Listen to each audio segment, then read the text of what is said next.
Hi guys, this is Dan from Magic Pachinko Restoration with another short video on a vintage pachinko machine.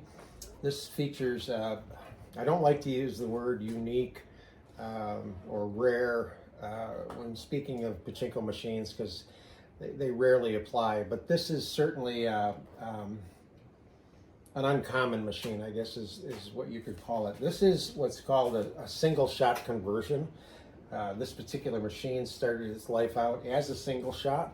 So you would put the ball in where this little red piece of plastic is now located. It would drop onto the launch ramp and you would just launch them one at a time. And evidently the Japanese were really good at doing this. I don't know, I don't struggle with it, I just can't do it very fast. But as time progressed, they found out that a tray feed, so that you don't have to be loading them in, is a much better option. So they went from the single shot to adding this mechanism piece in here. So this piece slides into either your tracks for your plexiglass or glass, and then provides the feed tray. And then this adapts. There's a rod or a piece up in here that pulls down and does the ball handling here. So it's kind of again, uncommon look to the machine. These in here were, sometimes they were multicolored. This was orange, and I repainted it's just paper, but I repainted it so that it was nice and uniform, looks pretty good. Resilvered the pay pockets and all of this up in here. I opted to leave, usually on the stickers, there is either nothing left or there's some paper residue. These evidently were painted, and they're painted from the factory. And I thought, you know, they look good. The color white on the white is good. And I thought, you know what, leave them alone. If it ain't broke, don't fix it. There's a little bit of cabinet damage up in here, but again, I like to leave the machines a little bit so that you know they're 50 years old. This is probably in the late 60s, I would think, maybe into the early 70s, and from talking to the owner, I found out that this machine was brought home from her father when he was in Guam. So they're not just in Japan, they're well, I'm not the expert, but I would say probably all over the Orient. So came home from Guam, been in the family for years, and this sticker up here was just paper, and it kind of disintegrated. And until this morning, I only had half of it in there, and then all of a sudden I look on my bench and I saw the other half, so I've got it stuck back up in here. And then underneath it is Japanese writing, and if you have one of these, and it says 100, would be the only thing you could read unless you read Japanese. It says that this machine will handle up to 100 balls per minute, meaning you can launch as many as 100 balls in a minute's time, and the machine is capable of keeping up with it. So a couple of more things I want to talk about, but let's talk about the elephant in the room, I guess you want to call it. Unfortunately, this machine probably took a face plant, and this broke, and all of this was shattered all in here. And the owner and I talked when I first got the machine, and I was hoping that I actually had a replacement piece. Unfortunately, I did not. So I used Instaglue to get it all put back together again, called her again, and the one fix that you could do is fabricate a piece that would go in here, and I've done it with vinyl siding. The problem with that is vinyl siding's thinner, so you just epoxy it in place, and then you got to try to fill it in, and then because there's all the epoxy and everything, you want to paint it, and it just doesn't look. I've done it before. Maybe I didn't do it as well as I could have, or didn't put enough effort into it. It functionally was fine.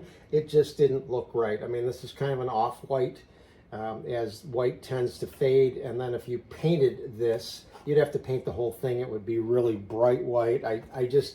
We just decided that, hey, this is the way this machine is. We're going to live with it.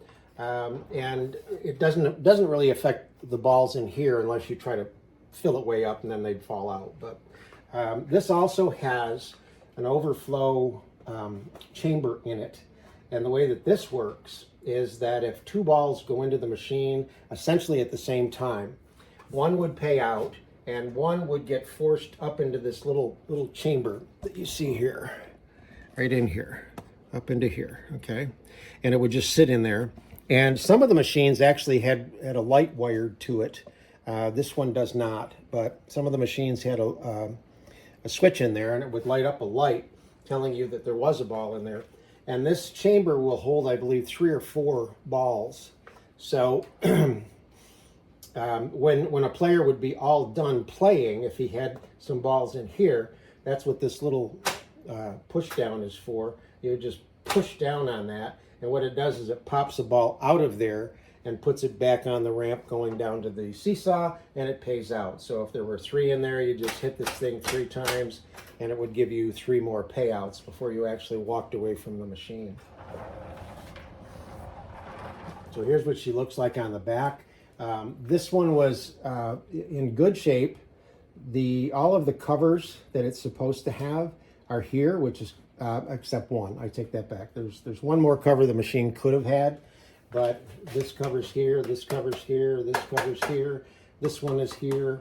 There would be one more cover that would go right in here to protect the seesaw, but again, it's not something that's 100% necessary. Now, if you look here, right here, this is where that, when you work that piece, so it would pop the ball out and it would come out here and go right into the seesaw would tip and it would pay out. So that's what that's all about. So all the micro switches, the wiring, everything is fine, everything is good. If you've ever seen this before, this is a lock for the latch that opens up your front door. So if you lift up on this, it's stuck in there. Oh, it's already open. It would open the front door. So you close it, and then you would lift up, and it would allow you to open the front door like that. Okay. If you don't, well, the Japanese, if they say, hey, I don't want anybody opening that front door, there's a hole. I don't have my glasses on. It's right there. So then this now won't lift up. That's what this is for. So it just kind of hangs there. Most of the time, you wouldn't even think about it. Okay, so we're gonna get this thing ready to load. And the only thing I don't like about this machine, it is one of the older ones, and they did go in and change this. But this is the ball dump mechanism. So let me see if I can move in a little bit closer here. So this is the ball dump mechanism right in here. So you want to make sure that these are squeezed together so that when you put some balls in, they get blocked. Let me open this up real quick. Maybe. Okay, they're blocked by the 2 fingers that are down in there. I'm not sure if I'm giving you a good view or not, but right here, there's a couple of brass fingers that block the balls. Leave them in there, which is the way they're supposed to be. If these are open, then what will happen is it will do a ball dump, like on a Model B, it'll dump them. So when these are open, the balls would continue and they would exit down here. Now, there is a box that is made specifically for this. It looks similar to something like this. This is one that a friend of mine 3D printed. Fits right in there. Really, the only time you'd ever need it is if you're going to dump all the balls out. You would want something in there to catch them. But normally, nothing falls out of that area. So make sure when you get it that these 2 brass pieces are squeezed together and not... And these are tight. That's what I don't like about these. There we go. That's exactly, I should have left the box in there. That's exactly what happens if they're open. So again, make sure you close these up and watch the little spring on the bottom, it'll bite you. Grab it, close it, and then you're set. So when you go to load a Model A machine, you want to take your power supply, plug it in wherever you're going to plug it in, and plug the other end into the pigtail. And first thing you'll notice is the ball out light comes on, because there's no balls in the Pachinko machine, and it's dictated by this. This weight is now pushing the two leaves together. When this weight comes off the leaves, it'll turn the light out. Now, this is another feature that most machines don't have, and I'll show you what that does in just a second. So you start out with a handful.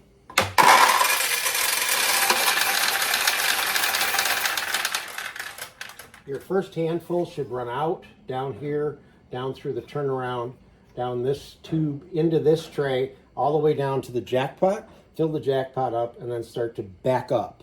So we'll put another handful in.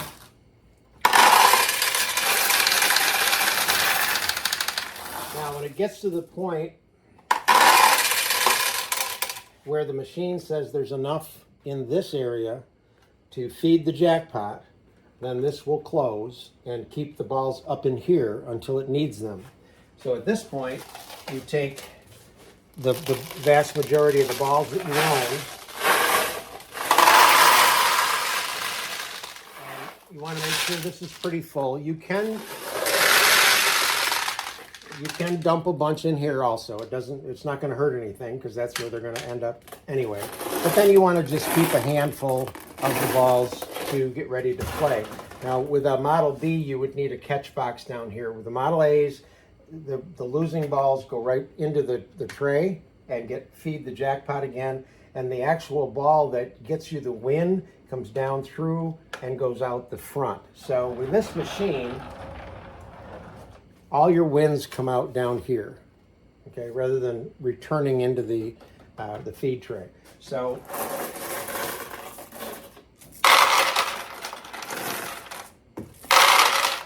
I probably put almost 100 balls in there, and you don't have, you're just at the edge. So that's why we just said, okay, going to be part of the ambiance of the machine. So when you get ready to launch, you just go all the way down, let go.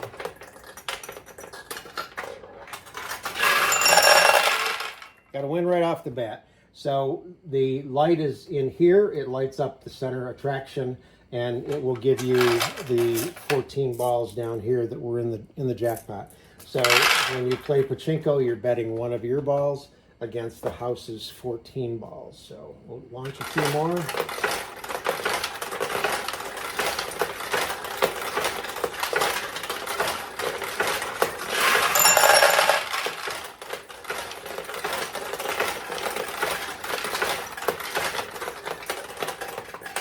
So what happened that time is the ball went down in through the center attraction, and typically in a Pachinko machine, when it does that, it'll open one of the side tulips. So it did open the side tulip, which gives me a bigger target to try to get a win. Okay. Now, the one other thing I wanted to show you, on the back, that rod that was there, is this piece right here. Okay,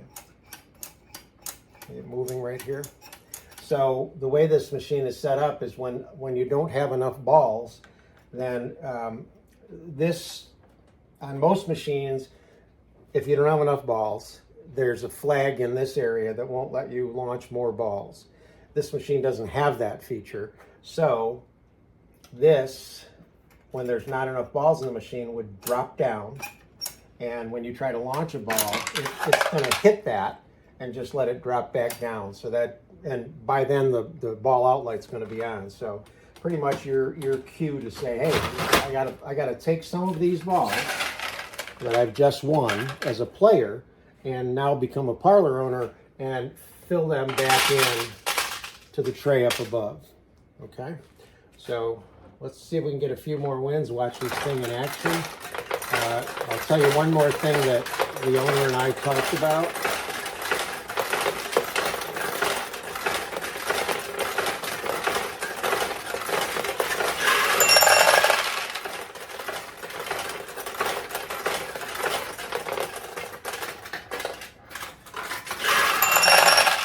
So we got a couple of wins out of that, but I did launch a lot of balls. Now, the biggest drawback with plexiglass is it bends, it bows. It's not 100% flat.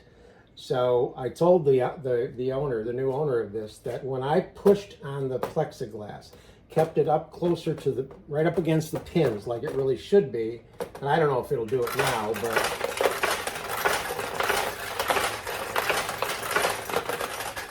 of course now it's not going to do it. But when I was testing this, I was getting more wins by pushing the plexiglass against the pins. So to eliminate that potential problem, I suggested to her to go, when she gets the machine, to a hardware store and have them cut a piece of, just all it is window pane glass, and replace this plexiglass with the window pane on the inner track. She could always use the plexiglass on the outer track just for protection. But I prefer glass. I think the machines play better. So again, this is a late 60s, early 70s single shot conversion. We get a couple more wins. Oop, ran out of ball.